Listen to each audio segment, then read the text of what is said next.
My name is Jimmie Kessler. I'm 57 years old, the youngest of 4 brothers, and the only one who never left Iowa. I've spent my life fixing things. Tractors, fences, my late wife's medical bills, and staying quiet when the rest of the family spoke over me. They had law degrees and lake houses. I had a rusted-out truck, a mortgage I paid off in silence, and hands that looked older than my face.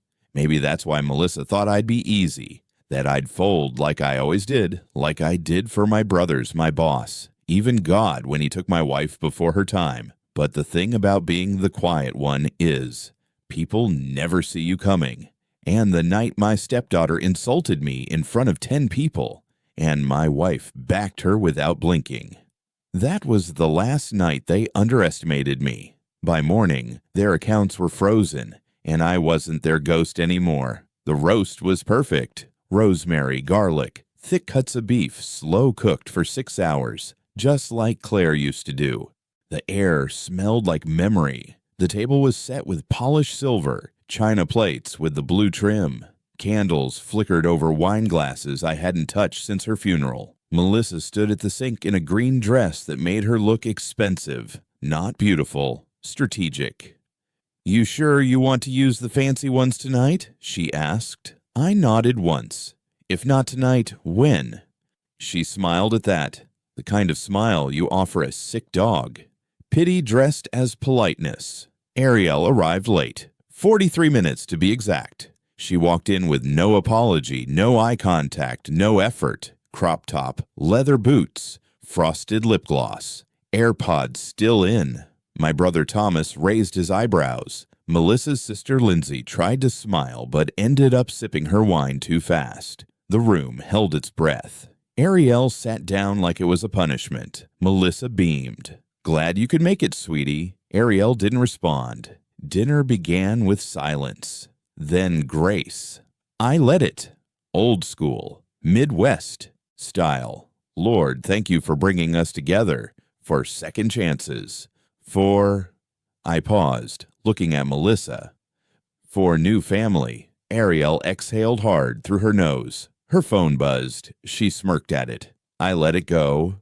1 bite, 2 bites. I tried to chew the tension out of my mouth. "Ariel," I said gently, "can we put the phone down during dinner?" The air went thinner. She leaned back, slow, pulled out the AirPods. "Sure," she said loud enough for the whole table. "Let's pretend this is a real family dinner, like you're actually part of it." Eyes shifted. Lindsay blinked twice. Thomas coughed. "You're not my dad," Ariel said, now sharper. "You're an old man who fixes tractors and thinks co-signing a loan makes you blood." My fork hit porcelain, but Melissa didn't flinch. She reached across the table, touched her daughter's arm with perfect calm.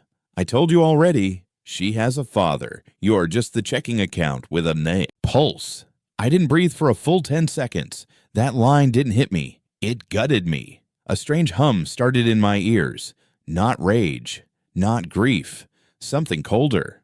I stood up, pushed the chair back slow. The scrape on the hardwood felt like a scream. Thomas looked up. His face said, "Don't." But I wasn't going to shout. We don't do that. Not in the Midwest. We hold our storms like secrets. Let them calcify. "I'll get more iced tea," I said. My voice didn't shake. In the kitchen, I leaned against the counter, let my eyes blur on the wood grain, let the silence burn. Footsteps behind me. Lindsay. She held a wine glass but didn't sip it. "That was cruel," she said. I didn't answer. She glanced around, whispered, "They're planning something, Jimmie. I wasn't supposed to see it, but Melissa left some papers out. Stuff with your name on it. Financial." I looked up. "What kind of papers?" "Bank. Transfer forms. Your signature. But off. Like a copy." My heartbeat kicked like a shotgun. I moved fast, back to the dining room. Melissa was laughing now. Ariel was scrolling again. On the corner of the table, half tucked beneath a linen napkin, was a paper with my name, not handwritten. I picked it up. The numbers blurred. My own signature stared back at me. Printed, slanted wrong, slightly stretched. A copy. Melissa didn't try to stop me. Ariel smirked. And that was the moment it all clicked. They didn't humiliate me on impulse. They planned this. She didn't just humiliate me. She prepared for this. The roast was still on the table, cold now, untouched. I left it there. Let them eat guilt if they got hungry. I locked my office door behind me, sat, turned the desk lamp on, only the lamp. Shadows swallowed the rest. Melissa's copy of my signature still burned in my hand, slanted, wrong, soulless. I opened my drawer, pulled the real documents, title deeds, power of attorney, account permissions, originals, blue ink, dates notarized. Claire had signed beside me. Melissa never would have dared, until now. People don't steal from strangers. They steal from those who gave them the key. My login still worked. I typed slowly, one breath at a time. The bank portal blinked open. 3 accounts, joint checking, savings, and the one Melissa didn't know about, legacy fund from Claire's life insurance, untouched since 2018. I clicked into the joint checking first. Pending transaction, $52,600. Prepaid academic term, Prescott Ariel. Date, tomorrow. Required. Co-signer, final approval. Jimmie Kessler. My name. My power. But I hadn't clicked anything. They'd tried to push it through anyway. Scheduled it for morning, assuming I'd be too blind to stop it. You teach people how to treat you. I taught them I'd stay quiet. Tonight was the last night I played dumb. I hovered the cursor over cancel, clicked, box flashed, canceled, authorization revoked. Melissa's phone would buzz in 3, 2. I switched tabs. Freeze request. All accounts immediate. Just cause. Financial misuse under spousal protection clause. It was legal. I'd researched it back in 2016 when Claire's sister got conned by her own son. Back then, I said, I'd never need this. Back then, I believed in people. Paper jams. Typing slowed. I reset the Wi-Fi. Silence crawled across the room like fog. A knock. Not a knock. Something softer. A brush against the door. I stood. Opened it fast. Nothing. Hallway empty. Lights off. Front door. Still locked. But the smell. Lavender and steel. Melissa's perfume. And the edge of something. Burnt? I shut the door. Locked it again. Paranoia isn't paranoia when someone's really watching. I clicked submit on the freeze. Confirmation pinged. All accounts locked. Effective immediately. Notification dispatched. I stood still. Listened. No footsteps, no whisper. Just the dull hum of betrayal still shaking my ribs. My phone vibrated. Melissa. I watched it ring. Then again. Then text. Melissa. Don't do anything stupid. Melissa. You'll ruin everything. Melissa. Think of appearances. I typed back 2 words. Jimmie. Watch me. Then turned off the phone. I opened my closet. Pulled out the old fireproof safe. Combination clicked like it remembered me. Inside, flash drive, Claire's backup, one I'd forgotten about until last week, buried under tax files. I plugged it in, dozens of folders, tax returns, insurance notes, letters she never sent, medical, bills. Then I saw it. Use if needed. 1-word doc, 1 sentence. You never owe loyalty to someone who sees your silence as permission. I left the office, walked past the dinner table, past Melissa on the couch, phone in hand, eyes wide like she'd seen a ghost. Ariel was pacing, yelling something about her card not working. Melissa looked up as I grabbed my keys. Where are you going? She said. Bank opens at 7, I said. But I don't need to wait. You're not thinking clearly. No, I said. I'm thinking like someone who finally stopped waiting for people to care. I drove through the night. Fog kissed the windshield. Radio off. No music. Just the engine. Steady. Certain. I pulled up to the bank. Lights still off. But I wasn't here to negotiate. I wasn't here to beg. I sat outside, waited for sunrise. When the clerk finally opened the door, I handed her the documentation. Freeze everything. All accounts connected to these names. Effective now. She hesitated. I gave her the power of attorney copies, certified. She nodded. Click. Stamp. Code. Done. They wanted my money. They forgot who controlled the keys. Ariel's scream hit before the sunlight did. High-pitched, glass-shattering, followed by the slam of a bedroom door and the unmistakable thump of something being thrown against a wall. I didn't need a camera to see it. I pictured her standing barefoot in the kitchen, holding her credit card out to the reader, watching it blink red. Declined. Again. Declined. Melissa would try hers next. The checking account. Then the savings. Then her separate card, which she thought I didn't know about. She'd check her phone. Her face would pale, jaw tight. Then the message would show. Account access temporarily restricted pending authorization review. I leaned back in the truck seat, parked in the lot across from First Federal, coffee in one hand, thumb tapping rhythm on the steering wheel. You can love someone and still protect yourself from them. That's not betrayal. That's survival. The bank door unlocked at 7:03 a.m. I walked in. 5 minutes, a few documents. Legal, verified, permanent. The clerk didn't ask questions. She'd seen this before. Probably seen worse. I left before 7:30, engine humming. Mind razor sharp. On the drive back, phone silent. But I knew it was coming. A vibration at 8:11. Melissa, we need to talk. Call me. I didn't. Another text at 8:22. What the hell did you do? I turned the phone face down. The truth doesn't need a defense when the numbers already scream it. Back at the house, I paused before the front door. The air felt thick. No sound, not even footsteps. I pushed the door open. Ariel sat on the stairs, mascara smeared, knees pulled to her chest like a child. She didn't look up. Melissa stood in the living room, hair undone, eyes cold. You embarrassed me, she said. No, I replied. You embarrassed yourself. I just stopped funding the show. Her lips parted, closed, too stunned to scream. What did you tell the bank? She asked. Enough. That's our money. It was never ours.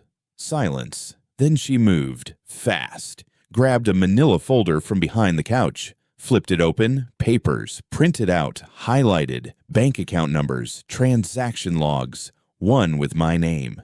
Explain this, she hissed. You think freezing accounts makes you the hero? You're forgetting something. She tapped a document. I stepped closer, read. Power of attorney. My signature, but not mine. Slightly crooked, curve of the J off. Forgery. Bad one. I didn't sign this, I said. You did. Last year. I didn't. Ariel snorted. You were drunk half the time. Lies stack like bricks. But it only takes one truth to make them crumble. I was never drunk, Ariel, I said. Not once. I just stopped talking. Melissa's hand trembled. I pulled out my phone, opened the camera, snapped a photo of the document. I'll let the bank's fraud department decide. Don't you dare. Already did. She lunged for the folder. I pulled it back. Don't turn this into a war, she said. It already was. You just lost the element of surprise. The front doorbell rang. All three of us froze. Melissa's eyes darted to the window. A man stood outside. Suit, briefcase, neutral expression. She cursed under her breath. I opened the door. Mr. Kessler, the man asked. Yes. Jonas Welk, legal counsel for the Prescott family. I believe there's been some miscommunication regarding assets and authorizations. Melissa's face drained. Jonas entered. He opened his briefcase, laid out papers on the table like a surgeon laying down scalpels. Your wife authorized a redistribution of funds last fiscal year, he said, filed under joint management clauses with notarized documentation. From who? I asked.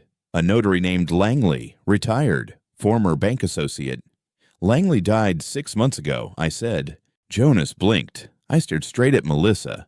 Her mouth opened, closed. Then she smiled, cold, dangerous.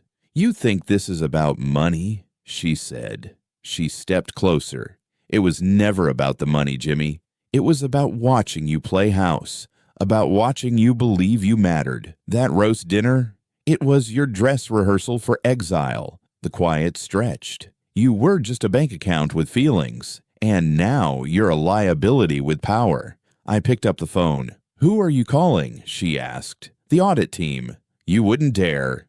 I pressed dial. This time I didn't freeze the accounts. I froze their future. The audit team called at 9:42 a.m. Male voice. Calm, clipped, verified credentials. Already received my digital report, cross-referenced with my notarized POA and identity docs. He said, we've flagged 3 red-level inconsistencies. One of them includes a withdrawal attempt from a now restricted college disbursement fund. He didn't say the name. He didn't have to. Do I need to press charges? I asked. That depends, Mr. Kessler, he said. Do you want it to go public? I looked at the window. Melissa was on the porch, pretending to scroll through her phone but watching me. Eyes sharp, smile sharper. She wasn't worried. She was calculating. No, I said, not yet. Click. Cut. I showered, dressed clean, collared shirt, black watch, neutral, nothing that said panic. At 10:27, I got an email from her. Subject, let's make this civil. Message, meet me at Lindale Law Conference Room B, noon. Bring your documents. I'll bring mine. Let's settle this like adults. 2 hours. I didn't reply, just left. The law office lobby smelled like cold steel and lemon oil. Melissa stood waiting, black blazer, heels too high, hair curled like a politician on election night. She offered a smile, thin, toothless. You came. I want clarity, I said. Then listen. Conference room B, frosted glass walls, fake ficus in the corner, chrome table, recorder blinking red. Melissa laid out her files. I laid out mine. No small talk, no reminiscing, just war in paperwork. She slid a document across. I picked it up. Read. It looked legit. Authorization of Internal Asset Redistribution, Clause 7B. My name again. My signature again. Slanted the same wrong way. This is the second forgery, I said. She didn't blink. The notary's dead, I added. Finally, she laughed, quietly. Like I'd just told a joke she was waiting to hear. You're cute when you pretend to be smarter than you are. I didn't respond. Let's cut the theater, she said. You don't want this dragging through court. You don't want the church asking why your accounts were frozen. You don't want Ariel's friends to know you kicked her off her college funds. You forged my name twice. You gave me access. I gave you trust. Same thing. No, I said. That's what people like you say when you're used to stealing hearts before wallets. Her smile faltered, then she leaned in. I don't want your money anymore, Jimmie. You already took most of it. That wasn't the goal. She opened her folder. A photo. Printed, old. Me and Claire. At a county fair. My arm around her. The only copy I ever printed. I blinked. My mouth tasted metal. That was in my safe. You gave me the combination, she said. I never did. Then I must have guessed. You guessed the name of my first dog. She said nothing. I grabbed the photo, folded it, pocketed it. You didn't want money, I said. What did you want? Her eyes sparkled. To see what a man like you does when everything he's built gets pulled from under him. To see if you'd finally grow a spine or if you'd just collapse. You married me to test me. I married you to watch you. Silence. Somewhere behind the glass wall, a secretary walked by. Her heels tapped like a countdown. Melissa gathered her papers. You can have the leftovers, she said, but the legacy's already gone. I stood.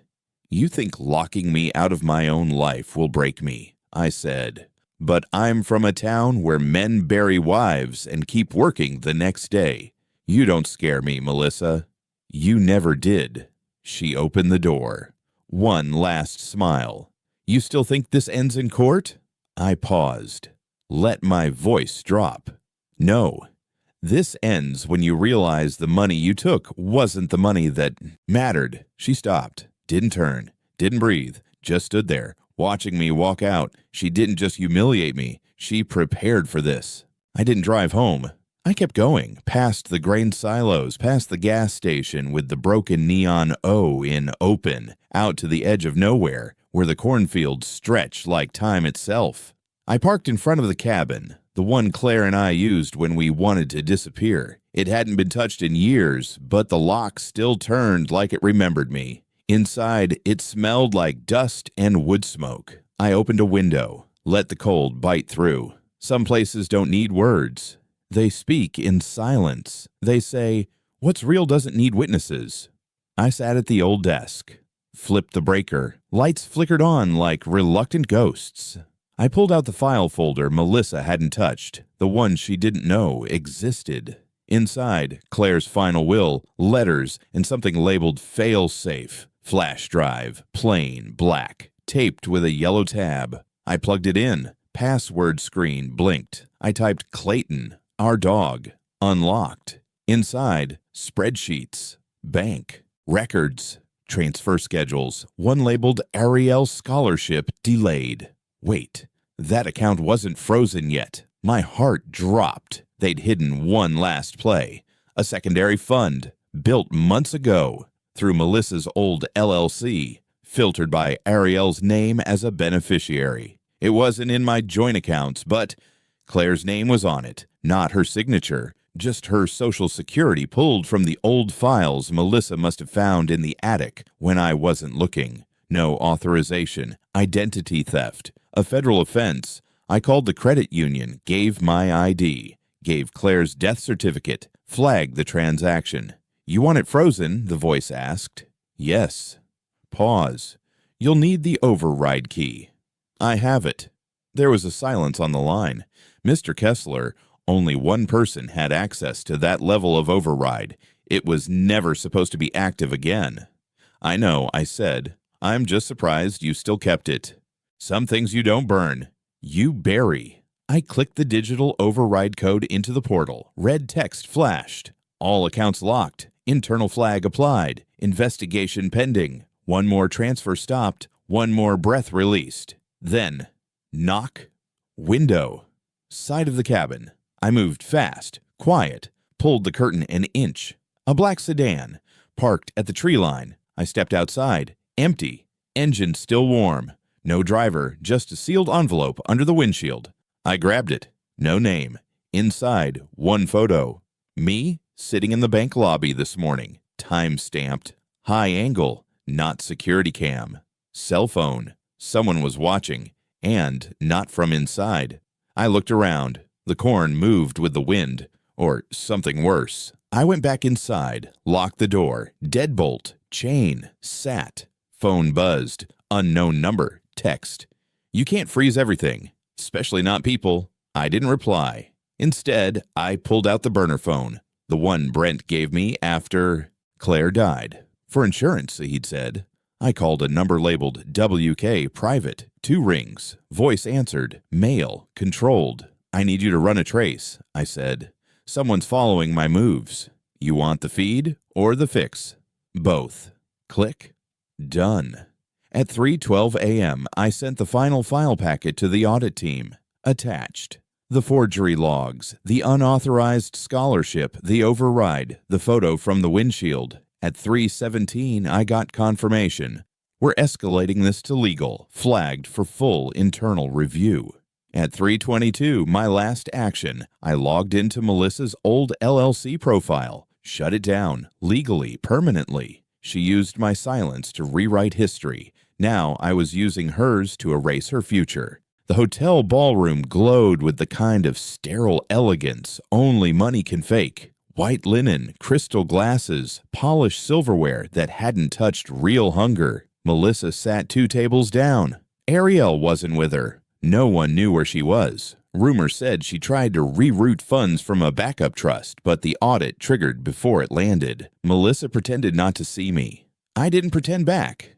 The event was for donors, legacy contributors, estate planners, board executives in expensive suits. I didn't come for the steak. The man I met by the bar wore a charcoal gray tie and didn't introduce himself. He slid a folder across the marble. Quiet, Subtle.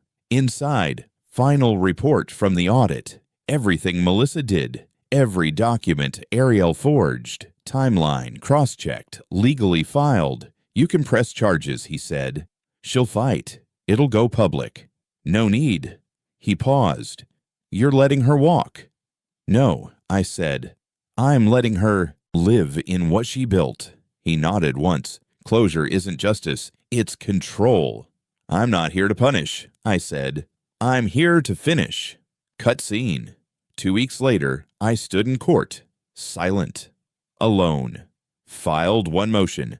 Full dissolution of joint marital estate. Asset reassignment. Irrevocable power of attorney removed. Melissa didn't show. Her lawyer tried to delay. Judge denied it. Final ruling. I kept my name, my business, and the legacy fund from Claire, intact, untouched. Her name was stricken from the will. When I walked out, the sky was pale. Autumn leaves stuck to the windshield of my truck, like confessions nobody wanted to say aloud. Cut scene. I visited Claire's grave the next day. No speech, just wind.